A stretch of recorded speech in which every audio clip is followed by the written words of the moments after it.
Hello boys and girls, आपका स्वागत है कॉमर्स ई पाठशाला में। और जैसा कि आप अपने स्क्रीन पे देख पा रहे हैं, आज का जो हमारा टॉपिक होने वाला है वो होने वाला है प्रोडक्शन पॉसिबिलिटी कर्व, जो कि एक बहुत ही इंपॉर्टेंट टॉपिक है अगर एग्जामिनेशन के पॉइंट ऑफ व्यू से देखा जाए। तो जो बच्चे इग्नू से बीकॉम की स्टडी कर रहे हैं, इको 6 उनका पेपर है इकोनॉमिक थ्योरी, और उसी से रिलेटेड ये टॉपिक है जो कि है प्रोडक्शन पॉसिबिलिटी कर्व। यूनिट 1 में भी करा रहा हूँ, राइट। तो इस टॉपिक को करते हैं, काफ़ी इंपॉर्टेंट है। उसके पहले कहना चाहूँगा कि अगर आप इग्नू से बीकॉम की पढ़ाई कर रहे हैं, फिर मास्टर्स की पढ़ाई कर रहे हैं, हर एक सब्जेक्ट का एक अलग से डेडिकेटेड प्लेलिस्ट मैंने बना करके रखा हुआ है। आपको बस हमारे चैनल के नाम के ऊपर क्लिक करना है, प्लेलिस्ट वाले ऑप्शन में जाना है, और स्क्रॉल डाउन करते हुए आपको बीकॉम की अगर स्टडी करनी है तो बीकॉम वाले सेक्शन में जाना है, और अगर एमकॉम वाली स्टडी करनी है तो एमकॉम के सेक्शन में जाना है। वहाँ पे हर एक सब्जेक्ट का आपको जो है प्लेलिस्ट मिल जाएगा, जिसको देख करके, जिसको समझ करके, जिसको सुन करके आप बहुत ही अच्छे मार्क्स एग्जामिनेशन में ला सकते हैं। तो सारे के सारे आंसर्स जो हैं आपके क्वेश्चंस के, वो सारे के सारे आंसर्स वहीं पे अवेलेबल हैं। आपको ज़्यादा मशक्कत नहीं करनी होगी, आपको बस उन सारी वीडियोज़ को सुनना है और साथ ही साथ इसको शेयर करना है ज़्यादा से ज़्यादा लोगों के साथ, ताकि उन तक भी ये हेल्प जो है वो पहुंच पाए। ठीक है ना। तो इस टॉपिक को कवर कर लेते हैं।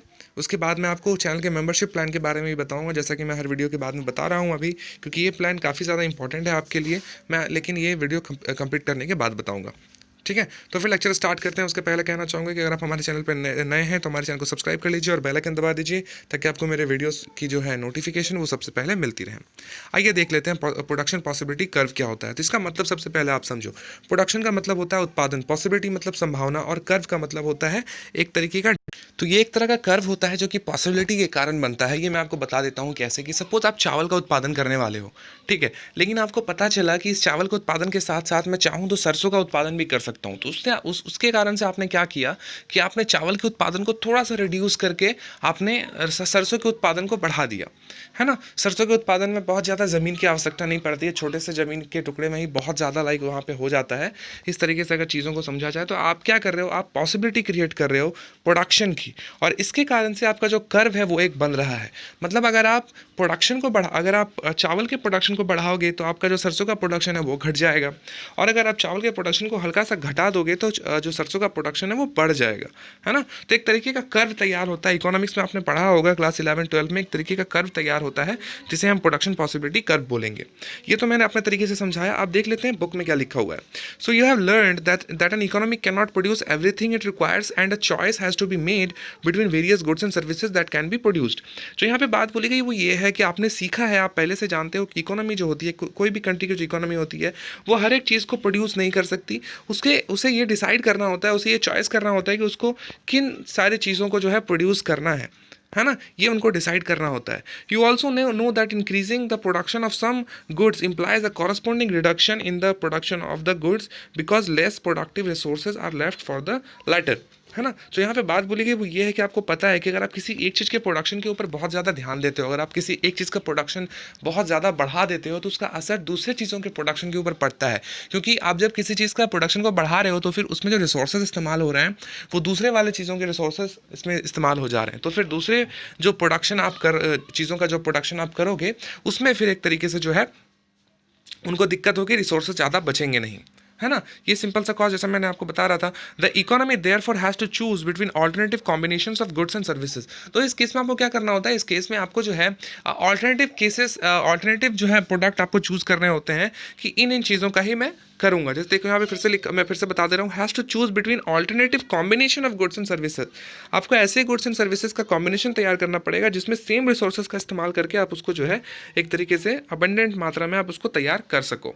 This problem of choice can be illustrated by a simple graph known as production possibility curve. अब ये जो चॉइस है, जैसे मैंने आपको बताया, जो चॉइस आप कर रहे हो कि क्या आपको करना है, आपको चावल के ऊपर ज़्यादा ध्यान देना है या फिर सरसों के ऊपर, इसके कारण से एक कर्व तैयार होगा, और उसी कर्व का नाम है प्रोडक्शन पॉसिबिलिटी कर्व। जैसा कि मैंने आपको कहा था वही सारी चीज़ें यहाँ पे हैं, लेकिन थोड़े दूसरे स्टाइल में लिखी हुई हैं।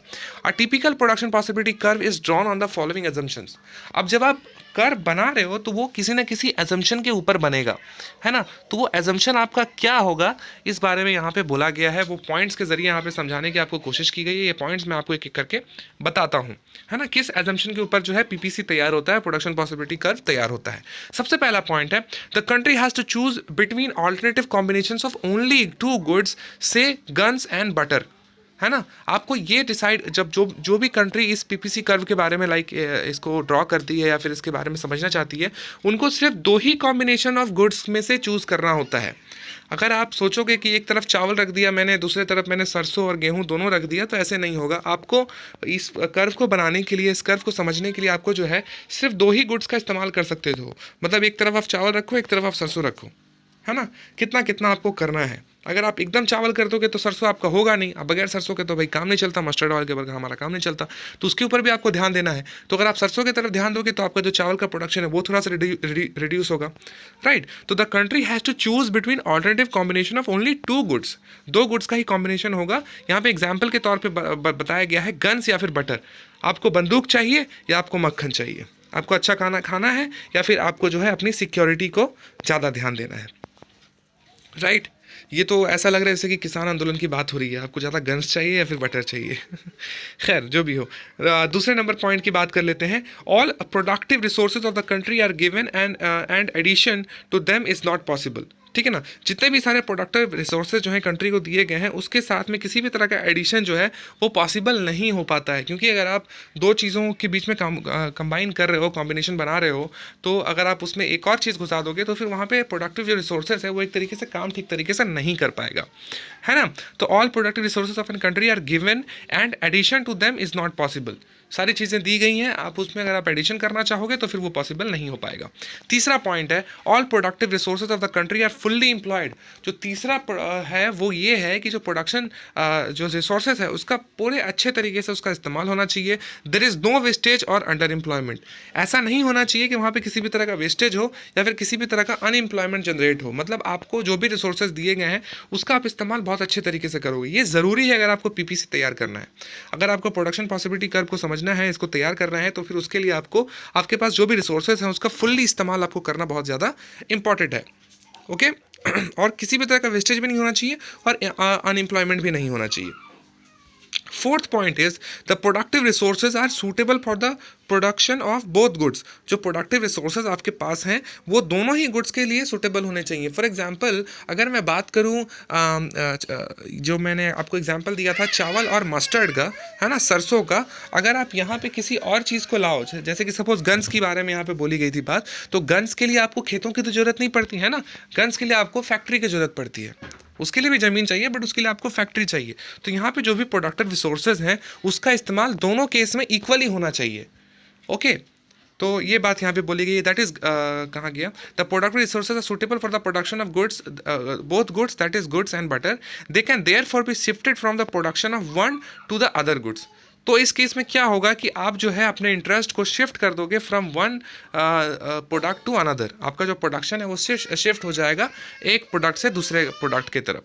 However such a shift would reduce the production of the first goods and increase that of the other. जैसा कि मैं आपको कह रहा था कि जब आप शिफ्ट करोगे तो आपका जो पहला प्रोडक्ट है जिसके ऊपर आपका प्रोडक्शन ज़्यादा था वो घट जाएगा और जो दूसरा प्रोडक्ट है उसका प्रोडक्शन आपका बढ़ जाएगा, बिकॉज वहाँ पे घट रहा है, राइट।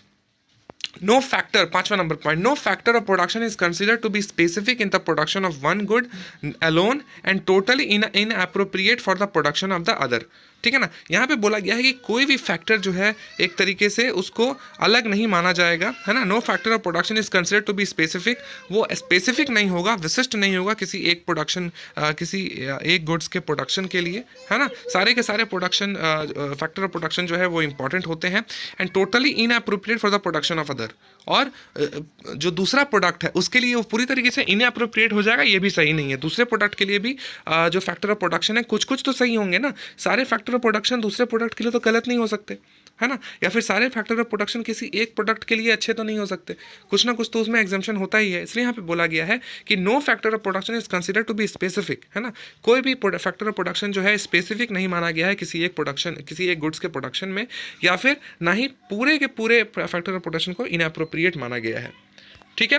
छठा पॉइंट है we consider the productive efficiency of efficacy, माफी चाहूँगा, we consider the productive efficacy of the productive resources only in physical terms. ठीक है। इनका ये मानना है या ये एक्सेप्ट किया जाता है कि जो प्रोडक्टिव एफिकेसी होती है वो प्रोडक्टिव रिसोर्सेज की वो तभी होती है जब फिजिकल टर्म्स में उसका इस्तेमाल किया जाए।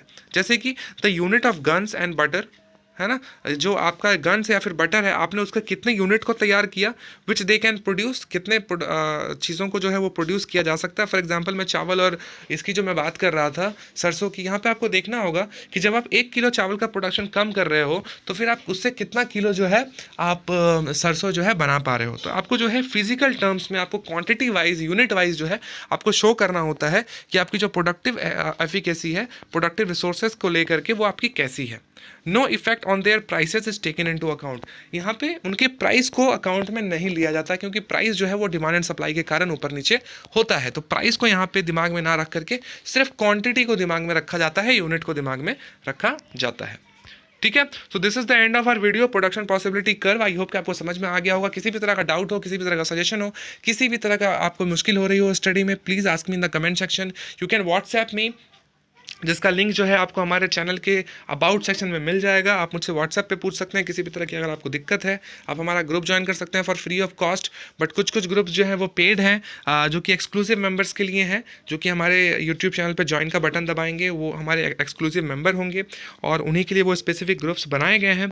और वहाँ पर मैं डायरेक्टली इन सारे नोट्स को शेयर करता हूँ, इन सारे वीडियोज़ को शेयर करता हूँ। वहाँ पर डाउट क्लियरेंस का क्लासेस होता है, तो आप अगर चाहें तो हमारे उस डाउट क्लियरेंस के क्लासेस को आप ज्वाइन कर सकते हैं।